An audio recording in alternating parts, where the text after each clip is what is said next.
Agora, indo direto ao ponto, Lígia, assim, ó, se a gente for dar um exemplo de uma questão, né, de prova, com a identificação daqueles elementos que são os importantes para decidir a resposta da questão. Beleza. A gente chama isso, né, classicamente de conceitos matadores. Vou pegar uma questãozinha aqui que tem alguns conceitos bem importantes, tá, gente? Então, primeiro, é uma questão da USP, tá? Da USP de 2023. Então, olha só.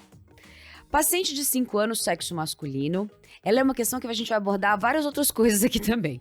Com antecedentes de dermatite atópica, rinite alérgica e internações prévias por crises de sibilância.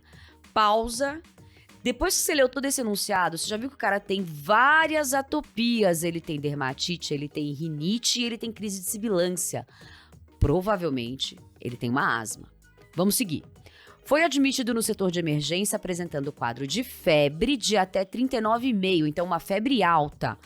Tosse e dificuldade para respirar há 2 dias. Tenho febre e tenho sintoma respiratório. Apresenta o seguinte exame clínico inicial. Então vamos lá. Regular estado geral, corado, hidratado, alerta, orientado. Bulhas rítmicas normofonéticas em 2 tempos, sem sopro, com uma frequência cardíaca de 152 batimentos por minuto. Tá aumentada. Uma pressão arterial de 88 por 46. Essa pressão arterial tá normal para a faixa etária, tá? Murmúrio vesicular presente, reduzido bilateralmente, com estertores crepitantes em base direita e sibilos difuso. Olha só.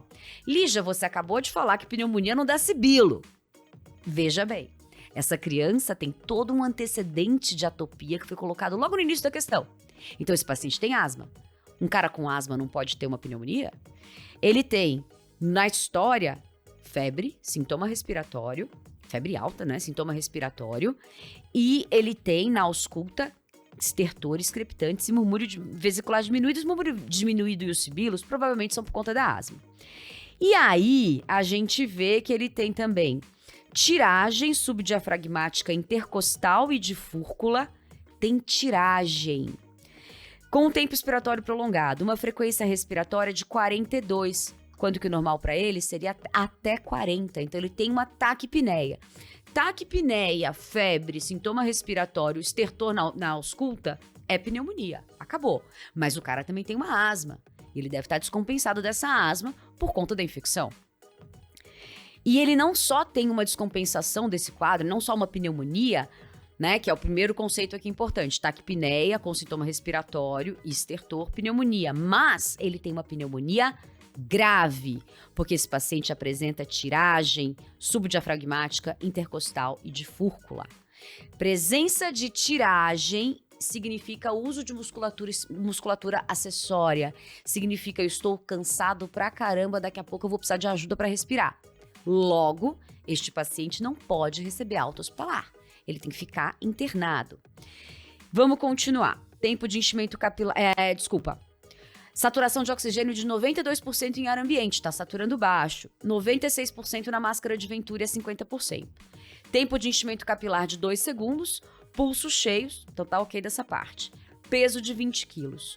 Realizou o exame radiológico apresentado. E esse aqui é o raio-x que vocês estão vendo aí na tela.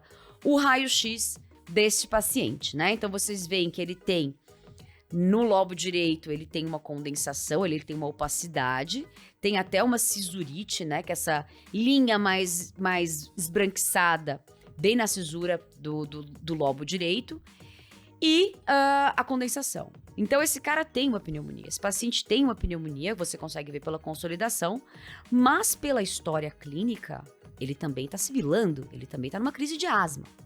Vamos ver, então, o que ele quer. Qual a prescrição inicial mais adequada e o antimicrobiano a ser introduzido? E aí a gente tem as nossas, né, opções aqui embaixo.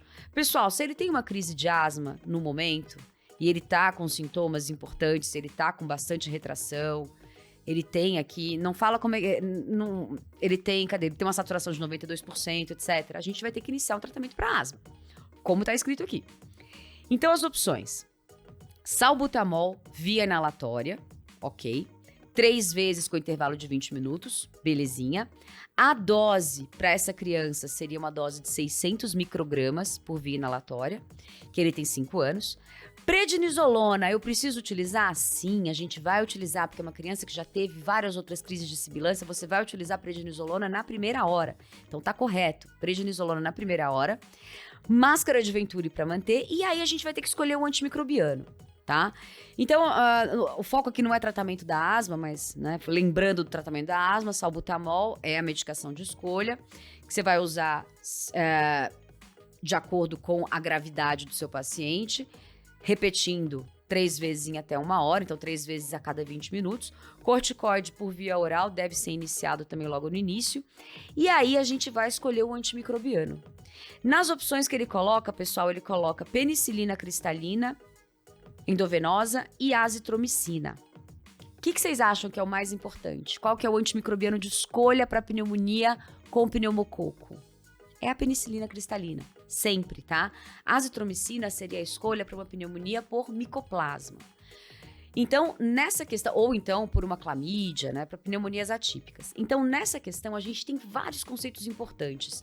Primeiro, eu tenho a presença dos sintomas clássicos, estertores, febre alta, sintoma respiratório e taquipneia. Taquipneia é fundamental. Não existe pneumonia sem taquipneia. E aí você tem, como uma comorbidade, um paciente com asma, só pelo fato dele ter asma descompensada já é um critério de internação, porque ele tem uma comorbidade.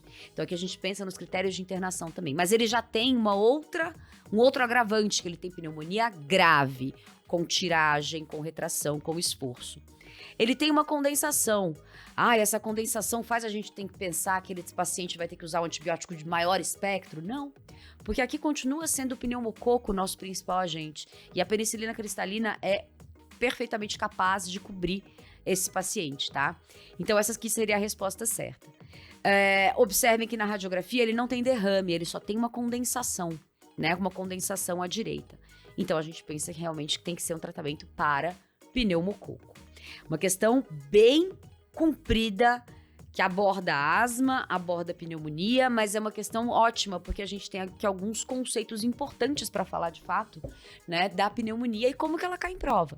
Porque cai em prova assim mesmo. E uma questão inteligente, assim, né? Super Porque inteligente. eles acabam misturando aí os conceitos, né? Às vezes a pessoa pensa, não, mas o sibilo não é, exclui. né? Mas não, na verdade é uma criança que é asmática, Pois né? é. Então, assim, inclusive a asma é uma doença que descompensa por uma questão Infecciosa, com né? certeza. Então, muito boa, questão muito boa, Uma assim, questão acho muito bem que feita. reproduz exatamente como é, né? Como é a veia prover, assim, né? Então, Exatamente. Então você já identificou no início que ele é atópico, então ele tem asma. E depois você leu as características, ele tem uma pneumonia também. Então precisa tratar as duas coisas juntas, né? Então é isso que a gente tem que pegar nas questões. E as questões são mais ou menos dessa forma. É sempre um caso clínico, né? Um caso clínico que você vai identificar esses sinais que eu acabei de falar para você. E vai ou buscar o tratamento, ou buscar... De repente ele pergunta qual que é a possível complicação daquela pneumonia. Mas a maioria dos casos é um caso clínico, onde você tem que determinar se aquela é uma pneumonia grave ou uma pneumonia apenas, e qual vai ser o tipo de tratamento. Então, geralmente é assim que cai. quais são os elementos de questão de prova, que às vezes são diferentes da vida, né? Sim. Para que o candidato ali, quando ele tá lendo a questão, que ele precisa pensar.